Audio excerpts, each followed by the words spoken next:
You're listening to another ambitious entrepreneurnetwork.com podcast, the voice for entrepreneurs and small business. Now, onto the show.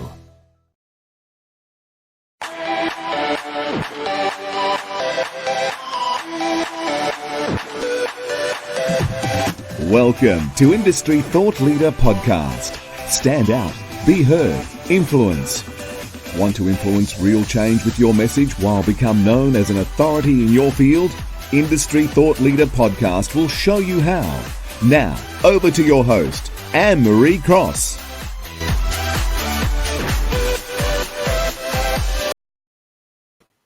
And welcome to another episode of Industry Thought Leader Podcast. I'm your host, Anne-Marie Cross, the podcasting queen. And of course, this show is brought to you by Podcasting with Purpose, helping you to stand out, be heard, and become that influential voice in your industry.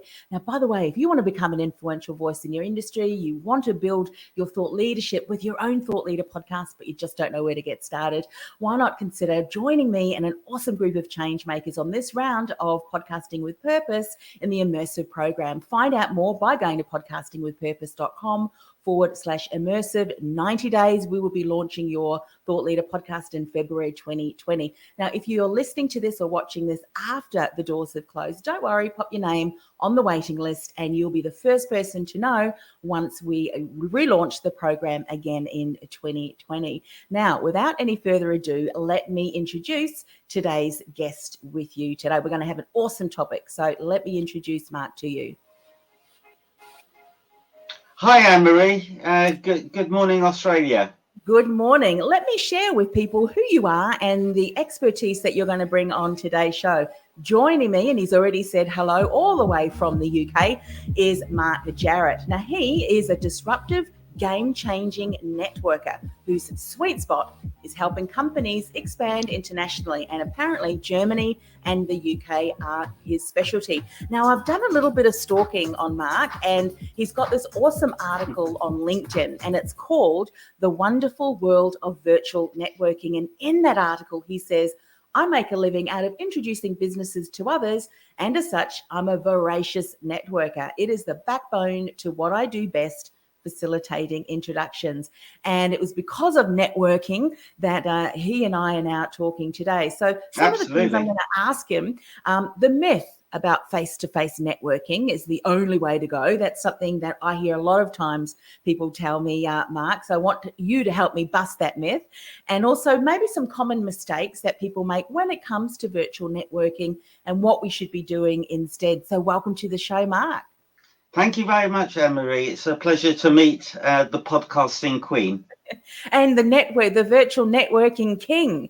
There you go. I've just given you that title. So it's an honor to be with you today. Virtual networking. As I mentioned, this is before we even went live and hit record. There's been a number of my business colleagues, even over the years when I was in the career industry, they told me you can't do virtual coaching or you can't do virtual networking. You have to be face-to-face, which as we know now is a lot of BS. So share a little bit about how you got into the virtual networking and maybe some of the outcomes that you've seen. And then we're going to dive into some of the common mistakes that you see people make. So how did you be introduced into this whole world of virtual networking? Well, I guess of the two types of networking, you can't beat face-to-face, but one complements the other. Let me give you an example. Last week in the UK, there was a networking show called Women in Business Expo.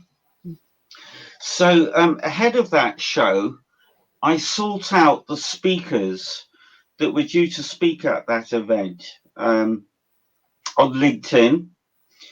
And I also used Twitter to search for the hashtag WIBExpo. Mm-hmm. So I reached out to the people prior to a real world event and invited them to join a WhatsApp group. I use WhatsApp actively for networking purposes. And the great thing about virtual networking is you can cherry pick the people that you want to interact with. If you're in a large group, you can actually identify who's relevant, and then connect with them in a mini group. That's one big advantage that virtual networking offers versus real world networking, because I'm sure you've been in the situation where you're you meet someone at a real world networking event with whom you might not have anything in common, or you can't really offer them anything because they're not in the online world, for example. They've got nothing to do with podcasting, but you've started the conversation. But it can be, out of politeness, you have to continue that conversation for a while. Whereas with online networking, you can be a bit more selective and not waste your time, or indeed the person that you're engaging with. Yes, so true. I love how you've shared that that strategy. And if you missed that, what Marc said is absolute gold. He was going to an event. He searched out the speakers, connected with them on LinkedIn. So you're now creating that relationship before you meet them face to face.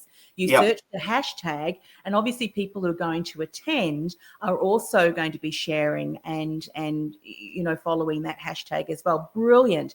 One of the things, and I was just interviewed recently, Marc, and one of the things that I often say to people, people often are quite shocked to hear that I'm an introvert at heart. So for me, going to a networking event or to a conference that I know no one, to me is kind of like, I was just talking to Kim previously, talking about imposter syndrome. So for me, going to a networking event, I really need to, what she called fake it till I make it, or act as if I'm confident. But one of the things that I love to do is meet people through my podcasts, develop a relationship with them. And then from there, if we ever have an opportunity to meet face to face, fantastic. More often than not, I can't, because they're based overseas.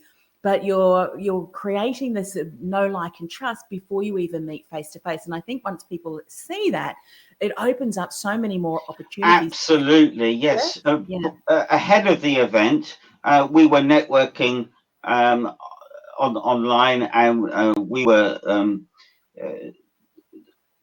small talk, and also business. And when we then met at the event itself, the ice had already been broken. Yes. We felt that we already knew each other in a way. And now post-show, the networking continues, and introductions are being made, and business relationships are being forged, and friendships are being forged as well. Yes. So it's of the time. And I don't know about down under, but here in Europe, flight shaming is becoming a thing. Attending flight shaming. So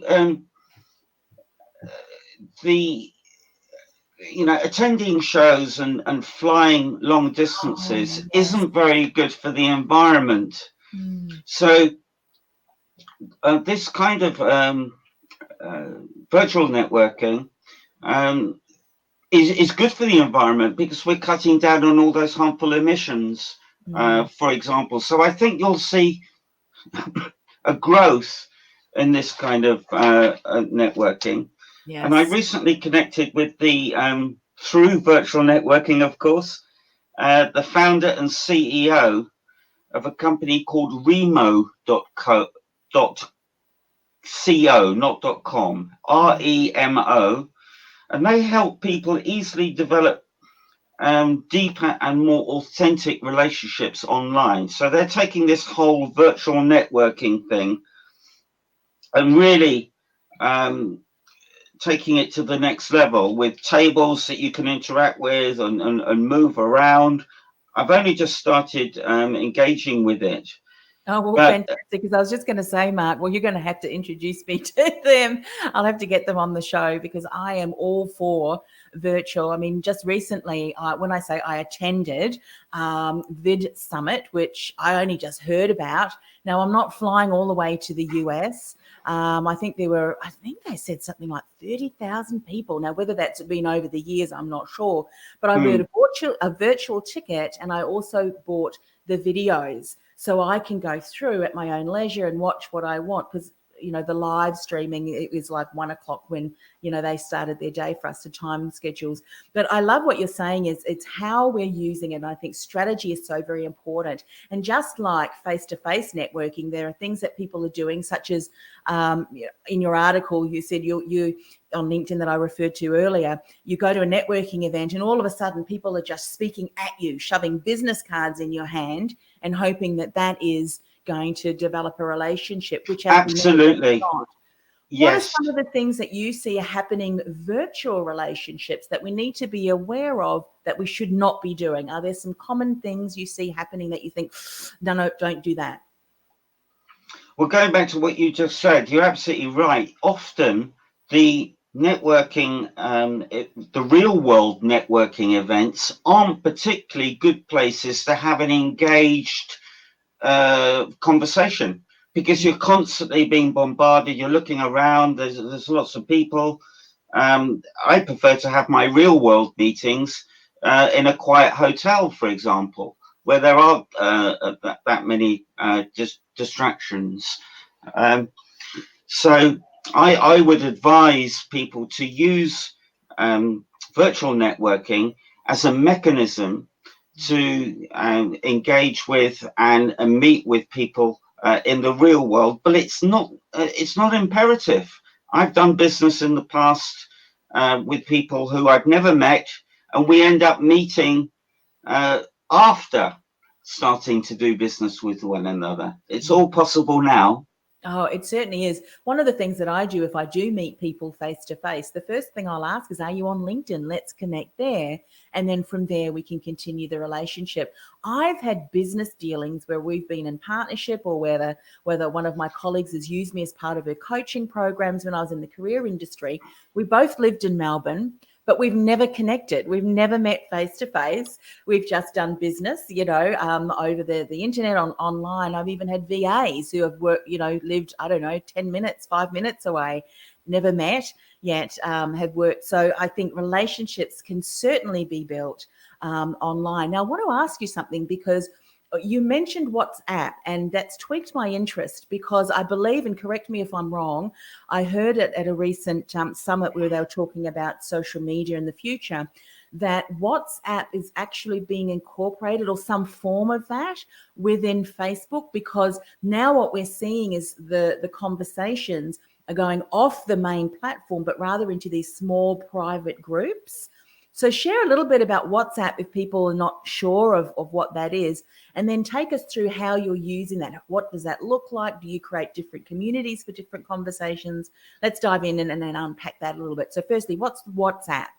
Sure. WhatsApp is owned by Facebook, and they acquired it several years ago. And it's essentially an instant messaging and voice platform. So you can have international calls for free, but I use it primarily for instant messaging. Now, of course, you can use instant messaging on Twitter, but I find it's quite loud, and there's no way to reference previous comments that have been made, whereas on WhatsApp you can do that. You can also create groups which will then hold a maximum of 256 people. Wow. And I'm a member of quite a few of these WhatsApp groups. They're mainly tech related or business related. And then when you identify a connection that could be made, you then create a mini group. I call them pods. So, and then a mini group would be, say, 3 people. I've created 2 this week already. One aimed at powerful women, with a lady in the United States who runs a networking group of powerful women. And I'm going to be creating another one for a show that's coming up in the UK next month, called Going Global, which, as the name suggests, is aimed at companies who are looking to expand internationally. And let me share with you another example of something that happened recently. Three days ago, I tweeted about flight shame, which I just alluded to on Twitter. And then a guy called Mario, who's got 29,000 followers on Twitter, so he's a bit of an influencer himself, reached out to me, and we had a bit of discussion about flight shame. And then I invited him into a WhatsApp group, and he asked me if there were any people I knew that were going to be in Dubai that day to attend a blockchain expo. So I then reached out to the people in that group and asked the question. One guy came forward. I then set up a mini group to introduce the two gentlemen. They then met at the show, and from what I understand, it was very productive, and they're going on to do great things together. So that's just an example of how it can work. Another example, recently I engaged with someone who is the most followed recruiter on Twitter. Is based in Melbourne. Called a guy called Axel. So I thought, oh, hang on, I know someone else in Melbourne, and that's our mutual friend Keith Keller. Yes. So I then reached out to Keith, but it turns out they already knew each other. So I've been having a lot of everyone. I've been having a lot of small world things cropping up in my life recently, and that was one of them. By the way, as we're speaking, I just want to give everyone a heads up. Of course, for the audio, you're missing out, and you need to start connecting either on Twitter, Anne-Marie Coach, or on Facebook, Anne-Marie Cross branding over there, because of course we're now streaming.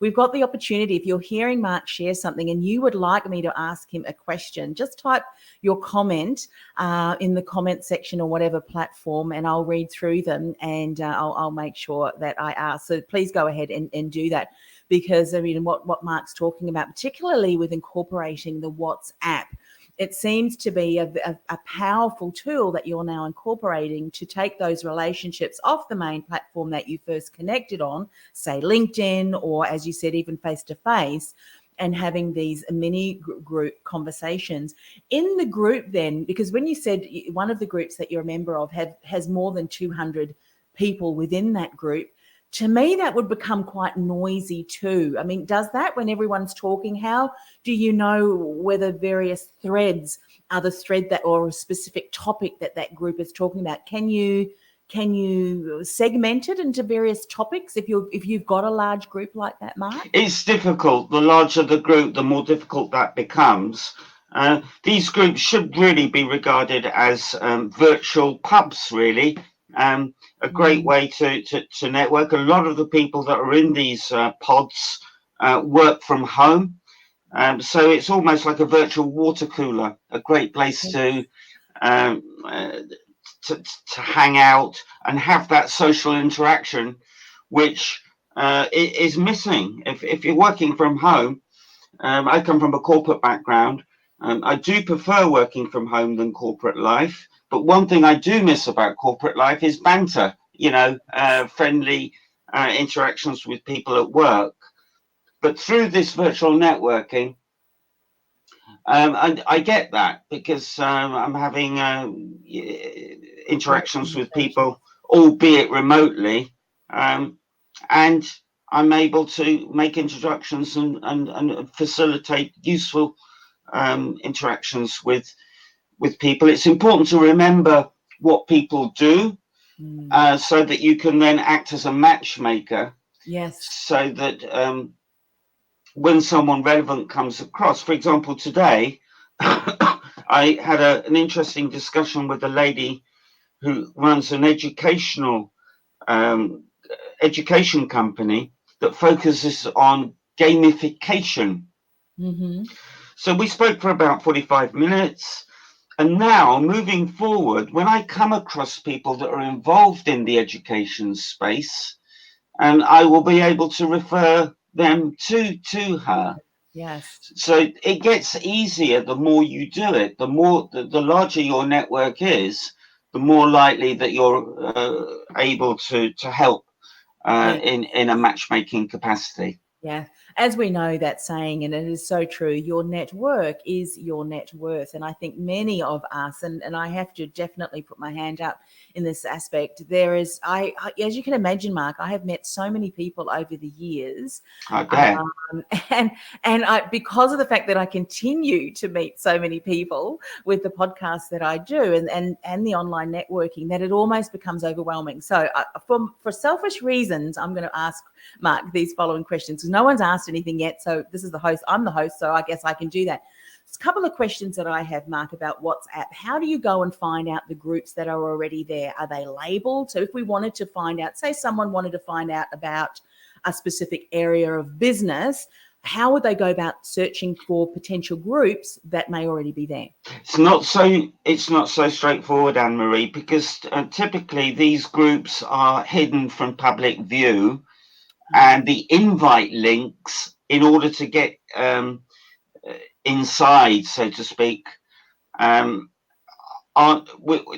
don't actively encourage them to be posted publicly. Right. Otherwise, you'll get strangers coming in or spammers. So it tends to be community driven. Mm-hmm. So the people inside that group will invite others to the group, but there isn't a sort of public list of WhatsApp groups as far as I'm aware. So a strategy that I would use, and I hope you don't mind me saying this, is go and talk to Mark. Because if there is a group in there that is available and you are genuinely looking at developing relationships, I'm sure you would know about that. And certainly I hope you don't mind me saying that, because you are obviously very actively in those groups, which is good. And maybe there is, what about it if people may not yet have really delved into the WhatsApp, such as myself? I think I've only used it once, and that was to communicate with someone that I know in my home country, New Zealand. But if they wanted to start a group, is it easy to do? What's the process? Absolutely. The process is you go to WhatsApp and you type in new group, or you select new group. Then you select the participants that you want to be in that group, and that could be just one person and you to begin with. You then name the group, and then you upload an icon to the group. Job done. And what a lot of people don't know is you can actually use WhatsApp on your PC or your laptop. Heaven knows we're staring into these devices all the time nowadays. You might have seen the video Look Up, which touches on that subject. I've actually got a love-hate relationship with my smartphone. Yeah. On the one hand, it's everything. It's a radio, it's a TV, it's a dictionary, it's email, it's satellite navigation. It offers so many things, but paradoxically, it's destroying the communications that matter the most. Human face-to-face interactions. I don't know about Australia, but certainly here in the UK, when you go on a train or down the street, everyone's just permanently glued to their mobile devices. They are, which is true. So look, so thank you for sharing a little bit more insights on WhatsApp, and I'm glad that it's also available. That would have been my next question. But one of the things that and maybe this is me being an introvert, but I have a saying, and it's not mine that I coined, but too much peopling, #peopling, really wears me out. So sometimes the networking virtually is great, because if my energy just wanes if I spend too much time with too many humans. So virtually I just press the off button or I just walk away, which is fabulous. But how do you, and I'm sure you've got so many different people that you connect with, How on earth do you keep track of everything? What apps are you using? Or maybe you're just using a spreadsheet. I don't know. How do you do that so that you remember? Because I'm now getting into, over 50 now, and so my memory is not as good. So can relate there, Anne-Marie. I use good old pen and paper, and also Google Keep, which acts as a useful virtual note block. yes. And so do you tag, like, say, for instance, you're meeting someone that, the example that you gave around flight shame, and then someone reached out, do you know anyone in Dubai? So do you tag people around the topics that they're interested in? How do you manage all that? Yeah, sometimes I will reach out to people on a specific subject. I'm helping America's largest network of independent M&A brokers expand into Europe. They're in the business of selling companies, usually retirement situations. They've got about 100 listed on their books. So if the company in question is involved in manufacturing, for example, I would then use that term to try and find other companies involved in manufacturing that might be interested in acquiring that company. Yes. One question that I have, because I know that as you are networking and searching, one of the things and skills that you may not even realize that you have, or maybe you do, is researching to find relevance or relevant information. Are there some tools that are your go-to that some people may not even be aware of? Maybe some of those are ones that you might have developed yourself, but what are your go-to tools to search for such people? Or is it just the standard platforms that we do know, like, and trust already? The latter. LinkedIn. Again, LinkedIn becomes more useful the more you use it. Personally, I don't like its user interface. I find it's a bit clunky. But in terms of its database, it's enormous and a great way when researching. For example, if I need to reach out to the head of HR of any given company, then it's a great way to find those people. And of course, those people are often protected with gatekeepers whose job it is to keep people like you and me away. But using LinkedIn, we can connect to these people directly. Yes. Cold calling, as I'm sure you're aware, has become much more difficult, precisely because of the gatekeepers. But by using LinkedIn, we can actually reach out to decision makers and valuable people directly and circumvent the gatekeepers. Yes, I have an example of that. I was working with one of my clients who is part of her podcast strategy, and there's different stages, and she wanted to get in front of key decision makers, CEOs of large corporations here. And so she rolled out the first stage of the strategy, and she nearly died because the CEO of a large, and I won't name the name of the company, but a large FMCG, actually rang her, and she said, I nearly fell off my chair and I didn't know what to do. And I said, that's what happens. She incorporated LinkedIn within that, and so I think what you're saying is so true and remains largely untapped on one area. And sadly as well, we're talking about relationship building. There are different stages to relationship building. Do you, just as we're finishing up, just talk a little bit about that, the stages of relationship building? Because if we go in too early for the ask, if you will, we can completely destroy any further opportunities. It's about helping others. It's about being that resource. It's about absolutely, yeah.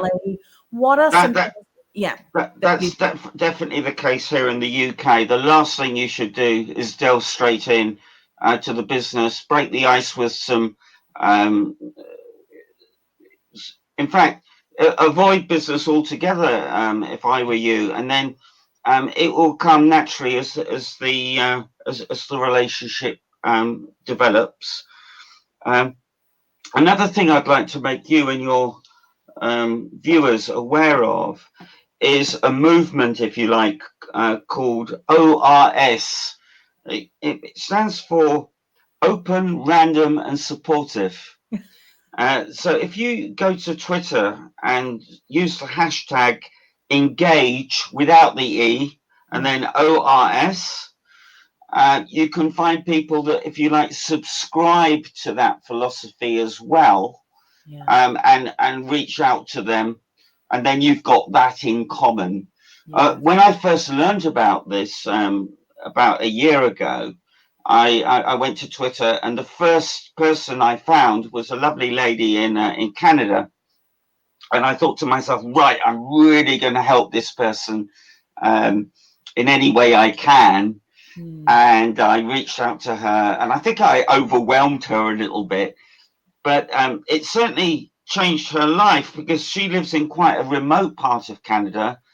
She joined several WhatsApp groups, and now has made a lot of friends and some useful business connections precisely through this form of virtual networking. Yeah.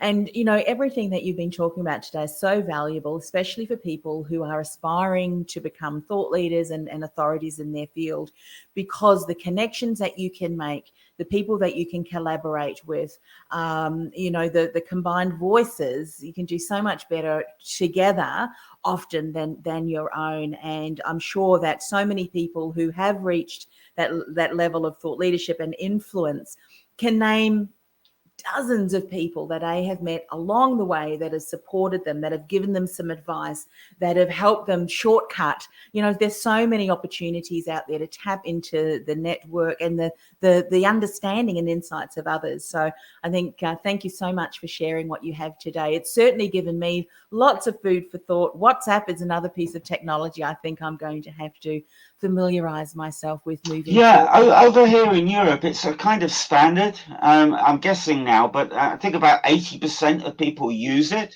Yes. Can the same be said of Australia and New Zealand? Well, I don't think so. And the reason I say that is because, not through my own understanding, but what I heard at that recent social media summit, about the future of social media, one of the speakers was saying how in Europe they were very much leveraging that WhatsApp, but it will slowly come to other nations, including Australia too. So it'd be interesting. Certainly, maybe people who are listening today, go over to annemariecross.com/review. Let us know. Or if you're seeing this here on one of the platforms, let us know. Are you using WhatsApp, and which country are you from? And if you're in Australia, let's see if we can get a bit of an idea on how many people are leveraging WhatsApp. And maybe if we're not, moving forward, how can we leverage that as part of our relationship building, as Marc is doing so effectively? Marc, how can people reach out and find out more about what you do? Well, they can go to my LinkedIn profile, and there they will see my website, which is mjconsultancy.com. That's phonetic. So it's EM for mother, JAY, consultancy.com. My email is Marc with a C at mjconsultancy.com. Also in my LinkedIn profile, your phone number, which is then, that acts as the background for all WhatsApp communications. So in order to connect with someone on WhatsApp, you need to know the person's cell phone. Those are the main. Oh, and my Twitter is at Global Twit. So we can also connect that way. Fantastic. Well, once again, thank you so very much for coming on the show. I know because of time zone differences, it is what time is it where you are on? It's now 10:20 in the evening, and of course, where you are, it's Thursday already. Yeah, 8:20 in the morning, and I always love saying this to even a lot of my US guests. Just letting you know, Thursday for you, Marc, is going to be an awesome day, but don't tell anyone I told you so, because we're calling in from your future. So it's been such an honor and pleasure, and I know our conversation will certainly continue further than this, and it's been such a pleasure. I'm so glad we were connected, and I thank Likewise. Keith, our mutual friend Keith. who Yes. is himself the such a avid networker and supporter too. So thanks once again for coming on the show, Mark. Have a great day, Anne-Marie.